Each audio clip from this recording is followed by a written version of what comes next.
Tiffin பண்றது? தோசை சைக்கோவே போய் கேட்போம். தோசை மட்டும் சொல்லிடாது, தோசை சைக்கோ, தோசை மட்டும் சொல்லிடாதா. ஏங்க, என்ன டிஃபனுங்க வேணும்?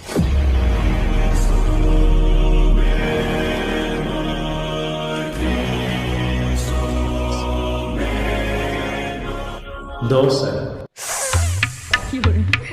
சொல்லிட்டானே. சரிங்க, ஒரு 15 மினிட்ஸ் வெயிட் பண்ணுங்க, தோசை எடுத்துட்டு வரேன். 15 நிமிஷம் ஆகுமா? ஏன்? என்னது? இப்ப நான் போய் ஃப்ரிட்ஜை திறக்கணும், மாவு எடுத்துட்டு போய் வெளில வைக்கணும், லைட்டர் தேடி கண்டுபிடிச்சு ஸ்டவ் ஆன் பண்ணணும், அதுக்கப்புறம் தோசை கல்லை தூக்கி மேல வைக்கணும், அப்புறம் எண்ணெய் ஊத்தணும், அப்புறம் தோசை மாவு சில்லுன்னு ஆனோடனே அதை எடுத்து தோசை சுடணும், அதுக்கப்புறம் அது மேல நெய் ஊத்தணும், தோசை திருப்பி போடணும், அந்த தோசைக்கு ஒரு சைட் டிஷ் வேற பண்ணணும்ல. இது எல்லாம் கூட்டி கழிச்சு பார்த்தா 15 நிமிஷம் ஆகும். வெயிட் பண்ணுங்க, நான் போய் எடுத்துட்டு வரேன். யோசிக்கிறேன். இப்ப வேற என்ன இருக்கு? இதுவே நீங்க சாதம் சாப்பிடுறேன்னு சொன்னீங்கன்னா அப்படி போய் இப்படி எடுத்துட்டு வந்துருவேன்.